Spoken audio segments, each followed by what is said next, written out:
Hey guys, आज मैं आपके साथ शेयर करने वाली हूँ अपने घर में जो मैं लंच बना के तैयार करी हूँ।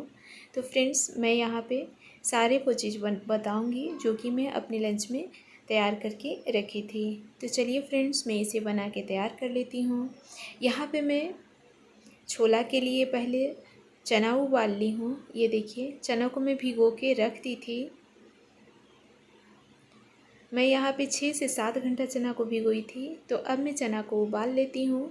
चना में मैं डाल दी हूँ 2 बड़े साइज़ के प्याज, जो कि मैं इसे लंबा लंबा शेप में काट ली हूँ। अब मैं यहाँ पे डाल देती हूँ हल्दी और नमक। प्याज डालने से इनका ग्रेवी बहुत ही बढ़िया लगता है और बहुत ही अच्छे से प्याज घुल जाते हैं।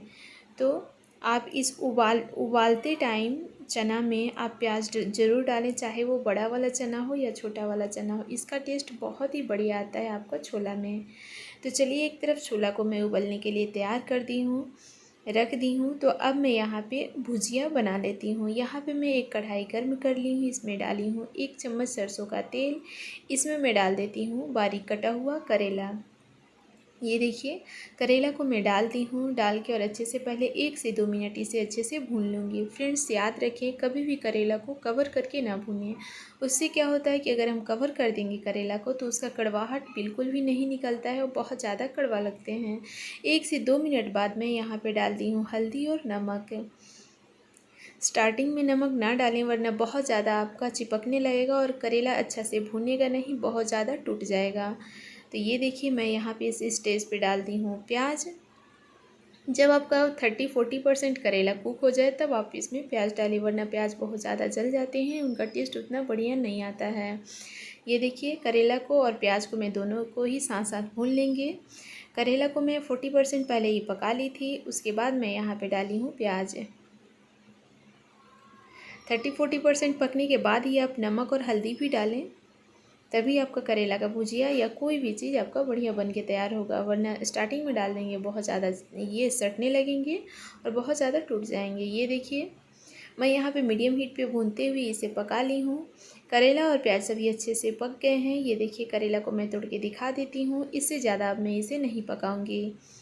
ये देखिए, मीडियम हीट पे आप पकाएंगे तो ये अच्छे से कुक हो जाते हैं और ज़्यादा इनका कलर भी नहीं जलता है और देखने में भी ये बहुत ही सुंदर लगते हैं। तो चलिए, अब हम करेला को निकाल लेते हैं। ये देखिए, करेला का भुजिया हमारा बनके तैयार हो गया है। तब हम इसे सर्विंग बॉल में निकाल लेते हैं। तो चलिए फ्रेंड्स, यहाँ पे हमारा छोला भी उबल गया है। तो अब मैं छोला के लिए मसाला तैयार कर लेती हूँ। यहाँ पे मैं 1 बड़ा चम्मच डाली हूँ कश्मीरी लाल मिर्ची पाउडर, आधा चम्मच तीखी वाली लाल मिर्ची पाउडर, आधा चम्मच हल्दी पाउडर, 1 चम्मच धनिया पाउडर। धनिया पाउडर छोला में ज़्यादा जाता है। तो अब मैं यहाँ पे चौथाई चम्मच डाल रही हूँ जीरा पाउडर और आधा चम्मच मैं यहाँ पे डाल रही हूँ काली मिर्च पाउडर। अब मैं यहाँ पे डालूँगी इनका सीक्रेट मसाला, जो कि मीट मसाला मैं यहाँ पे डाल रही हूँ। ये देखिए, 1 बड़ा चम्मच जितना मैं धनिया पाउडर डाली हूँ उतना ही मैं डाल देती हूँ यहाँ पे मीट मसाला। बाकी अब कोई गरम मसाला यहाँ पे नहीं जाएगा। तो अब मैं यहाँ पे डाल देती हूँ कसूरी मेथी और इसमें पानी डाल के इनका अच्छा सा एक कढ़ा सा घोल तैयार कर लेंगे। ये देखिए, कसूरी मेथी आप यहीं पे डाल देंगे तो मसाला में बहुत ही बढ़िया टेस्ट आ जाता है।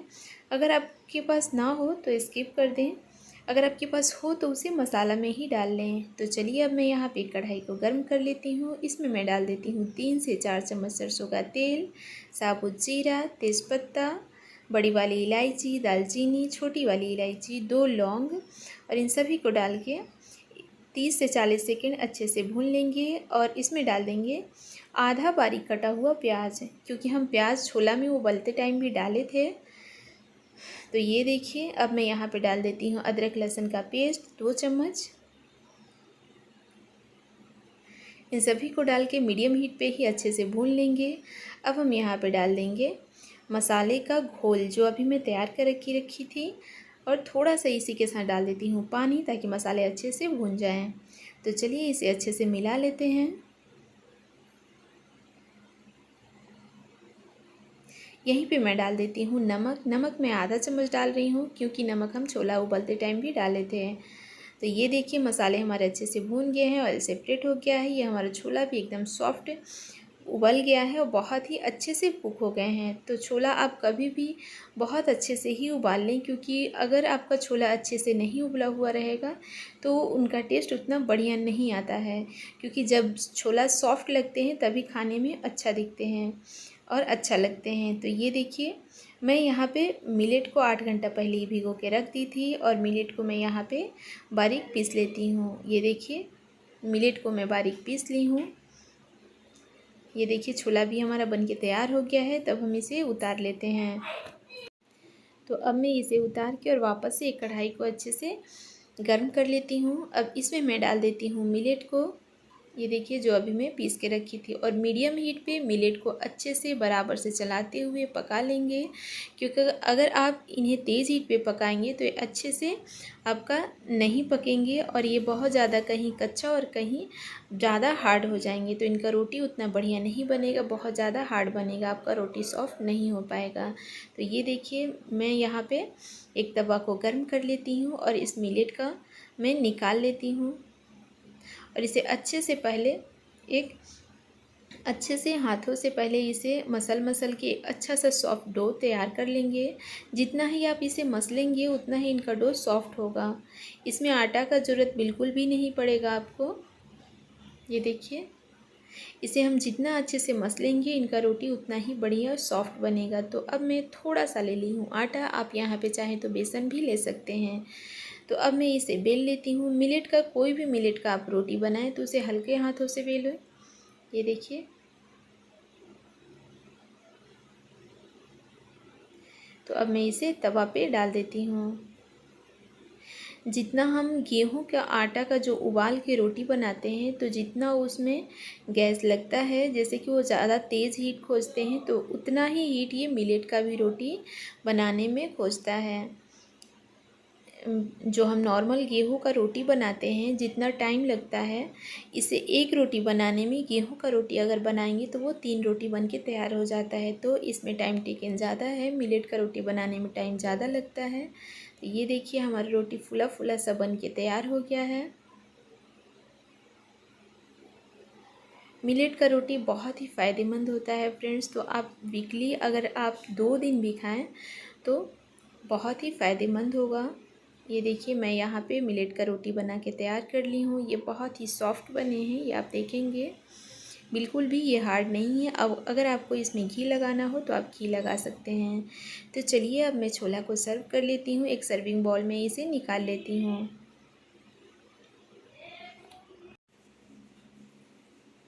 ये देखिए, ना ज़्यादा छोला हमारा गाढ़ा है और ना ही ज़्यादा पतला है। तो अब हम इसे एक बाउल में निकाल लेते हैं।